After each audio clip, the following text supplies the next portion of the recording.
Now, there's been this question going on as to whether social media impacted the election. I think the short answer is obviously yes, like that's a given, but how it impacted it is the more complex answer. For some candidates, it was about what they did do, and for others, it was about what they chose not to do.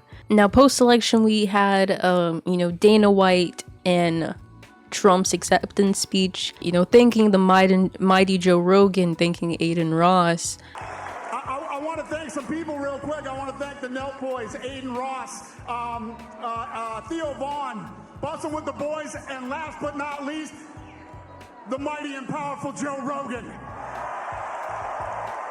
And so since then, I wasn't going to talk about this again. I'm pretty sure I made like 2 videos on the election. And after that, I was like, I do not want to hear the name Kamala Harris again. I'm done with this. Like I was tapped out already. But there's a really good question there, really interesting question that people have been asking, that's been going around on the internet in the past few weeks, asking, do liberals need a Joe Rogan? Do we need a Andrew Tate on the left? Will that solve our problems? Was that the main reason that Democrats lost, is because they didn't have a Joe Rogan? Like I said, a very interesting question that I think deserves some unpacking. I want people to hesitate to come to that sole conclusion, and you'll see why. But before we unpack it, subscribe. I have TikTok, I have Patreon, I have Instagram, Discord where you can connect with your fellow community members. What else? On Patreon, exclusive content. Basically my entire process of how I make these videos from start to finish. You get to see that before anyone else does. Or you can just support with $1 either there on Patreon or here on YouTube. And on YouTube you get cute emotes. There's a lot that I offer, a lot for you that you can take advantage of, so I suggest you do. So first, I want to start with an autopsy of both campaigns. What they did, what worked, what didn't, just looking at the entire thing from start to finish now that we have all of the events. So Kamala Harris's campaign, I think, primarily had a decent TikTok presence. I feel like that's where the momentum through social media, in my opinion, kind of came for her. Like even before she was the Democratic nominee, whenever Joe Biden was like slowly creeping, they were trying to just push him out of the nomination. And he was just not budging, girl. Oh God, he was not budging. But even during that time, TikTokers were already making, Mamala edits and coconut pilled memes in late July. We all remember the, you think you just fell out of a coconut tree? We all remember that, okay?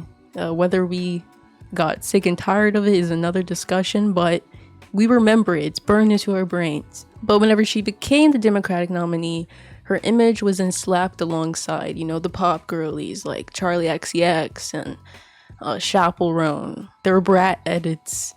And once Walsh was picked as her vice president, there was the Midwestern princess memes, all of that.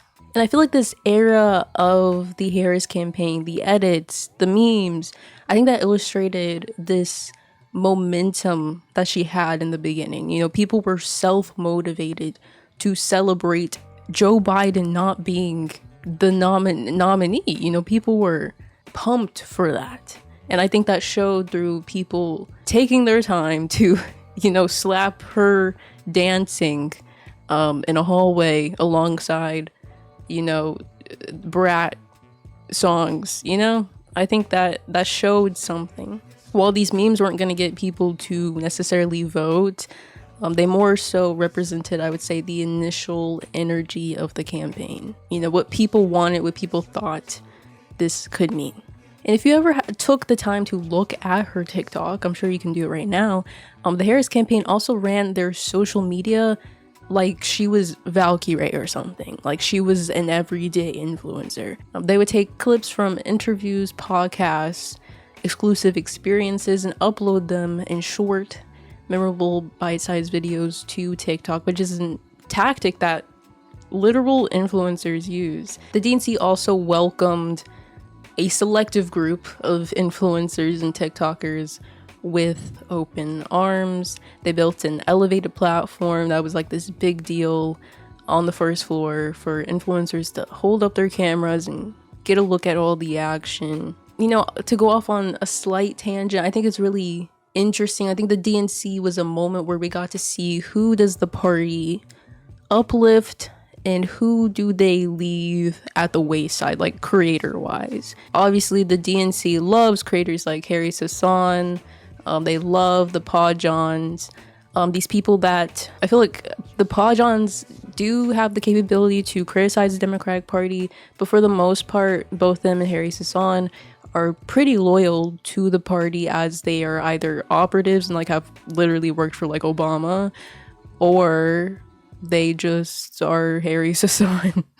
You did get like outsiders, I guess, of the party, but still are slightly aligned with the party, because they obviously won't be aligned with the Republicans. I'm talking about leftist content creators like Hassan. He did get like suite level access to at the DNC. He was like on the same level as CNN, which was pretty crazy. But once he crossed over the threshold of what was permissible from the Democratic Party, which was criticizing the state of Israel, being pro-Palestinian, once he crossed that threshold, then he was kicked out. So once again, like I said, it shows who the party leaves at the wayside and who they uplift. And a lot of times that's obviously people that are loyal to them to a fault, that fall in line. Now, there was also big talk about Trump and the podcast circuit. I feel like that was a big thing that people have talked about in the past few weeks. Donald Trump appeared on primarily, almost entirely male-dominated podcasts. He appeared on Logan Paul's Impulsive after the teaser on TikTok got millions of views. They talked about addiction, global affairs, and obviously Trump's ongoing campaign. He also went on Flagrant, which is hosted by Andrew Schultz, who's a comedian. They talk more in depth about where Trump gets his humor, how to raise successful kids, along with a humorous scene of Trump dodging a question surrounding his multiple assassination attempts. Let me just say, they glazed. I wouldn't even necessarily say, I guess Andrew Schultz kind of glazed him, but his other co-host glazed Trump. Like, oh my god, I'm blowing bubbles on it, girl. Oh god. Then obviously he went on Joe Rogan. He and his surrogates went on Joe Rogan. It was him, then it was JD Vance, then it was Elon Musk. Just the nightmare blunt rotation, just the worst people back to back to back. And obviously Joe Rogan is the most popular podcast in the country, so he obviously has huge influence over, I think, a good chunk of people who probably went out and voted for Trump. You know, this male, older audience. I would assume Joe Rogan's audience is probably varies from like 18 to 24 to like a good pocket of older middle-aged people. But the thing that all of these podcasts share in common is that they all have a moderate or center-right male audience, and these appearances help to humanize Trump in their eyes. They saw Trump laughing alongside their favorite podcast host, having normal conversations. It normalized him, it humanized him in a way that was, I remember I watched all of these examples except for the Joe Rogan ones, and it was dangerous how much he seemed so normal. Like, it was quite alarming. Like, if you're just like an unsuspecting dude who doesn't follow politics, it would literally make you think, why do people hate him so much? He's just a normal dude. He's having a normal conversation. He's just like me.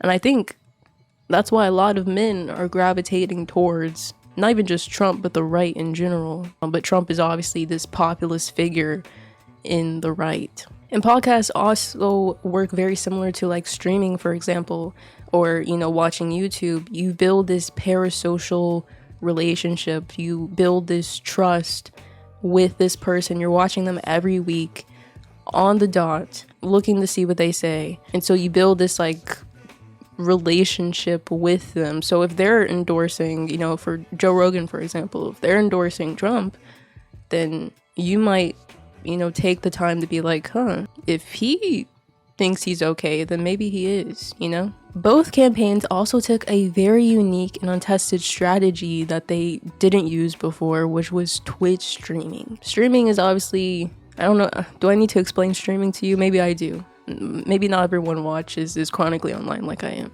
but Twitch streaming is obviously known for its unfiltered moments, people streaming for 6, 8, 10 hours a day. Once again, you're building that parasocial relationship like I mentioned with podcasting.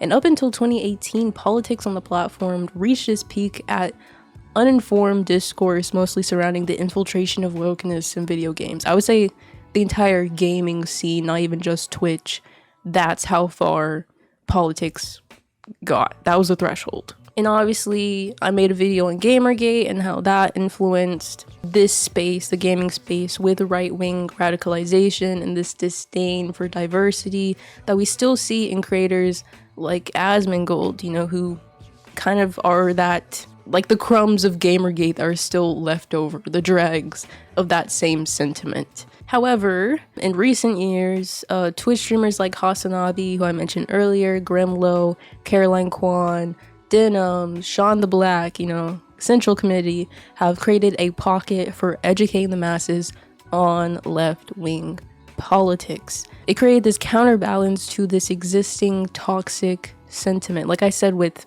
creators like Asmongold still existing and still being very prominent on the space, watching RFK rallies and spitting up the same right-wing dregs, whether intentionally or not, in that like Gamergate style, still exists on the platform. But at least now there's a counterbalance to that. But did the Dems use this space correctly? I think you might know what my answer is on that, but hold on, let me get to it. Amidst Hurricane Milton, a Twitch streamer Preheat teamed up with the Harris campaign, commenting over a Tim Walz speech while playing World of Warcraft, and the Harris camp aimed for this to push votes within the male audience. Obviously, this came at like the tail end of the campaign. They also had Bernie Sanders sit down with creators like Valkyrie, Pokimane, Austin Show, and did a similar sponsored stream with creators like Nick Polymer and MP Lol. Now, I love all of those creators I just mentioned, especially like, girl, I love me some Austin Show, love me some Valkyrie, but I think it's interesting and a misstep for Twitch to not touch those left-leaning commentators that are on the platform that I just listed off. They didn't touch them with a 10-foot pole. I just think that's kind of weird, right? Like, why weren't they called up? Now, these creators did use this election season to, influence in their own way, talk about things that they cared about. Like Hassan interviewed at the DNC several public servants like Greg Cesar, which is a representative in my state. Sadly, he does not represent my area, but it's rough out here, okay? Rogan of California and Cori Bush. The conversation spanned from the Latino vote to Democratic Party incompetence to Palestinian emancipation. And other creators like Caroline Kwan, Central Committee, especially Central Committee, or Mike from PA, did extensive, commentary talking about election night, who was gonna win, predicting Donald Trump would win because of Democratic Party incompetence way before the election even happened. So these are people with like great insight, great analysis, built communities around politics, but yet once again, we're not contacted in any way. Now, people like Hassan did mention that they wouldn't do like the paid sponsorships and endorsements, which makes sense because if you're doing political commentary, you don't want to seem like your commentary is tainted by, because you're getting paid by a party. Like, that would people might not trust you if you do that. But these are people that have sat down and talked to, like I just mentioned, Hassan talked to Rogan and Cori Bush. So they could have had a sit-down conversation. It didn't even have to be with Hassan. It could have been with the other people I listed off, just to reach out to their audience and actually demonstrate that they care about their base. Maybe, these are people that are active and care about politics, and yet we're just neglected, which I think is definitely an allegory for this entire campaign. And Trump's son's Barron had a huge influence on many of his dad's appearances, especially with the, exposing this 80-year-old man to Aiden Ross. Now, Ross primarily streams on Kick now. I think possibly he's not going to do that anymore. I don't know, because he's literally banned on Twitch, so don't know how that's going to work out. But this is a platform that has made headlines for its lack of regulation, which often leads to endangerment of minors, incentivizing of dangerous acts, and a huge culture of racism. It's rarely ever in the news for a good reason. But at his peak, he was known for playing games like NBA 2K with LeBron's son, Bronny, on Twitch, and I think he also did like some dating shows during the pandemic, if I recall correctly. But now, in a search for clout packed neatly with a healthy dose of radicalization, Ross has taken to featuring white supremacists like Nick Fuentes and now Donald Trump. He showed off a Cybertruck with the former president's post-assassination attempt photo etched into the side, and then proceeded to give him a Rolex watch, which is illegal, and subsequently had to give it back. Just yikes. But once again, it is moves like these that give Trump a young, impressionable audience of men who, in Ross's case, are already exposed to plenty of right-wing propaganda. Now, throughout this campaign, there was a lot of talk about the gender gap, and some even dubbing the election the gender war election. Constantly, the media was reporting on these unprecedented numbers that show the widest gender divide possibly in American history. Now, why is this? It's a very important thing to unpack, why there is this huge divide among men and women. Now, I feel like a broken record because I have been saying this a lot in my recent videos, but it bears repeating. Globally, men are overwhelming moving to the right due to a lack of future prospects and diminishing material conditions. Women are now in America the most educated group in the American labor force, accounting for more than half of all the people with higher education, according to Forbes, which is an insane stat that shows men are falling behind education-wise and therefore job-wise, as higher education is the only avenue of upward social mobility. Publications like the Pew Research Center cite that men are more likely to have answered that they either didn't want to go to college or didn't feel it was necessary, but this causes them to lose out on opportunities, causing anger and resentment. And most people do not know why they feel the way they do, and so they end up blaming the people in their immediate circle. Most people do not know to look up. It's kind of like that, the ants in the jar allegory or whatever. If you shake the jar, then the red and the black ants will start to fight each other, and they won't be mad at the people that are shaking the jar. So as a result, they fall prey to sexism, immigrant hysteria. You're the person that's taking my jobs. You're the reason why I feel the way I do, because that's what everyone is telling me. I will also say that younger generations are farther removed from the Obama era. We were like 4 to, I can't do math, but we were very young when Obama was president, okay? So therefore, we don't exhibit that same loyalty that came at that moment to the Democratic Party as some older generations. Like, I can say, as a black person, older black people love Obama and the Democratic Party, okay? They are loyal soldiers, but the younger you are, the less, the more that loyalty wanes. Younger people view politics from a more outward perspective, which I honestly think is a good thing, but it does make it easier to become more frustrated by the growing concerns in our everyday life that neither party addresses. Increasing rates of gun violence, climate change, how hard it is to own a home, a broken healthcare system. Most people are angry about this reality, but how they internalize it is the big difference. Now, due to the patriarchy, which I have talked more extensively about in my chaotic video essay, if you want to check that out to see a little bit of a deeper dive into the patriarchy and how it's much more complex than we, give it credit for. But this system in which men are granted power and determine the end group, and due to being socialized in the system, men, women, and non-binary folks internalize the events in their lives and their social positions differently. The patriarchy encourages a power struggle among men through tools like fear and control, and when they feel as if that power is slipping from them or they aren't getting what is entitled to them, what they were told they were supposed to have, what they were taught their entire lives was meant for them, they tend to develop resentment. Aurora's article also goes on to explain worldwide feelings of hopelessness, societal disillusionment, and rebelling against cosmopolitan values partly explains the rise of radical right anti-establishment parties, Lampert said, citing elections in several European countries.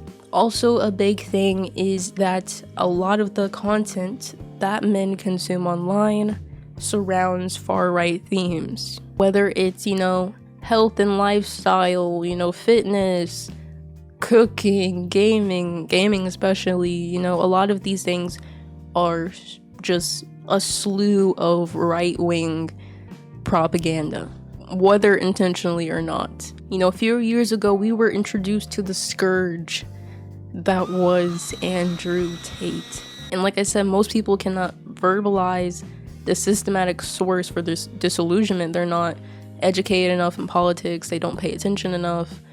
They just know they feel a certain way, but they just may not know why they feel that way. So male figureheads like Tate give them a justification for their growing resentment. They give them someone to blame. Now, 2 years after Andrew Tate's reign, young men are constantly inundated with right-wing content. A la 2015, the pendulum is swinging back to the far right's favor, allowing politicians like Trump to have more leverage. His Hitlerian-style immigration rhetoric, marginalization of queer people, and well-perceived track record with the economy speaks to this audience. It reinstates the messaging that they have been susceptible for the past few years, while promising to fix the source of their inner turmoil. Now, will it actually do that? With the tariffs and the mass deportation that'll cost billions of dollars and be inflationary, taking millions of people out of the workforce? Hell no. That's the answer, is hell no. But they do believe it. At least, he's giving them an answer, quote unquote, while the other side is just refusing to adequately solve their problems. Now, Harris's policies obviously catered more to women with the abortion issue, which, according to Reuters, women have become the most liberal group in history. Both were worried about career prospects, financial security, and education, but while men aged 18 to 24 overtook men aged 55 to 70 as the most socially conservative group, women of 18 to 24 grew more liberal and anti-patriarchal. It's mainly the issue of abortion, like I said, that has led the momentum in this key demographic, with the majority of women saying the election, that they thought the election would have a major impact on abortion access, which it definitely will. But even with that, Democrats, I'm pretty sure, still lost, white women who they were banking on to Republicans still. Both campaigns made an effort to appeal to their losing demographic, but failed disastrously due to a lack of trust. Now, Trump and J.D. Vance made attempts to message more moderately on women's rights towards the end of the campaign, with, Trump saying, "I'll be the protector, I'll protect you whether you want me to or not," which I think his idea of protection is a lot different than what women have in mind, because he just thinks if I get rid of, immigrants, then you'll thank me and feel more safe or something. I don't know what the logic is, but that didn't work out. Harris' campaign made efforts to speak to men with their exclusive policies for black men, the Wall's collaboration with Twitch streamer Preheat, but despite both of their best efforts, neither side saw a boost in these demographics. Women are never going to trust the administration that took their freedom away, and the Dems coordinating a WoW stream doesn't solve men's issues with the party. They need reform as well as propaganda. We all need protections from our wages, lower prices in the grocery store. We need to feel secure and protected by our government, and neither side is doing that. So many men go for the easy option. So the entire question we've been asking is social media effective? Did it make a difference? And I would say the better question, because I feel like we answered that in the intro, obviously it had an impact. But the better question is, after all of this, to address, do we need a liberal Joe Rogan, an Andrew Tate of the left? Now, the Republican platform works by pairing a healthy dose of messaging and propaganda with creators that will loyally defend their agenda. Kind of like industry plants, if you will.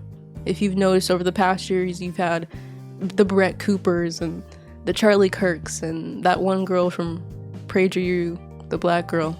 They just popped up randomly. And that's because the Republican platform, the Daily Wires of the world, just kind of groom these people to be in these positions. And the left can be motivated in a similar fashion, but it's very different. During the George Floyd protests, TikTok was a huge influence in people learning where and how to get involved. It was used for education, on history, or organizing, and just as a way to know what was going on the ground. And according to Pew Research Center, 79% of Black users, for example, age 18 to 49, reported engaging in political activities after seeing it on social media, which is astonishing, crazy.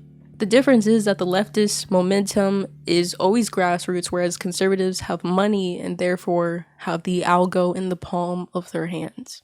Conservatives, like I said, take the Charlie Kirks, the Brett Coopers, and they mold them in their image. They give them funding. They give them a set. They give them billionaire-backed media companies to protect them. With this amount of organization, they can shill out inflammatory content that gets churned out by the algo. Everything works in their favor. But that doesn't necessarily mean that we need some sort of exact counterpart to that. Doesn't mean that that's the solution. In fact, I would argue it's really not at all. The Dems have to be a true counterbalance. They didn't lose this election because they didn't have enough Jake Pauls or Andrew Tates or Aiden Rosses. They have been losing men over not even just this past election, but for years to conservatives because they don't solve their issues. In the words of Bernie Sanders, the Dems have abandoned the working class. They're not just losing men to conservatives, but, people that were FDR voters, their families for generations have voted Democrat because of that progressive economic legacy that the Democrats with FDR had. But they're losing people like that because they're not working in their interests. They're not doing what they said they would do. There were young people that were heavily motivated by Harris. In August, liberals went crazy over the prospect, like I said, of Joe Biden never running again. They made memes.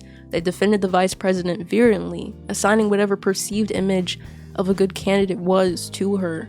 Polls and on-the-ground sentiment showed that the joy waned, especially after the DNC. She stated more and more that nothing would fundamentally change, that she would just be Joe Biden, but Republicans and her candidate, which is definitely what everyone wants. As she, sat down with Liz Cheney more, as she appeared more robotic and just like I said, nothing will fundamentally change person. What we all considered this campaign of change was just neoliberalism in a cloak. Our desires for a new candidate just happened to align with donors' interest as well. They didn't really do that for us. They did that for the money. And nobody on the ground, no real person wanted a repeat, so they chose the couch or they chose Trump. Now, this is a compounding problem of years and years of Democratic failures. They have moved away from their base slowly year after year instead of embracing them. And people can only take that for so long. People can only suck it up and vote for a candidate. You know how many times over my life I've heard people say, my vote doesn't matter, or it's just the lesser of two evils. Like, how long does it have to be the lesser of two evils before someone actually does something for us? People could only feel like their vote is worthless for so long before they crack. So while Dems also need to embrace the Hassans, the FD signifiers, you know, whoever you want to put up there as someone that the Democratic Party needs to embrace, that will only work if the party gives the people good policy. If they start to represent the people's interests, be an adequate counterbalance, give these creators something to be excited about, and then report back to their community so then their communities can door knock and like be excited about the party again. What I'm trying to say is that Dems need to fix their shit, which they definitely won't, as they blame trans people and Latinos and whoever they can find post-election. But then, and only then, if they did that, will they be able to build a similar effective media machine that conservatives can. But honestly, what's the point of talking about that when that'll never happen? Liberals will just continue to move to the right and blame all of us instead of looking internally at themselves, what they have no ability to do. So that's my autopsy. I hope you liked it. Hope it didn't make you too depressed. But thank you all so much for watching, and I will see you in the next one. Also, thank you. Shout out to my Patreon members. Shout out to my YouTube members. Thank you so much for the support. Love you.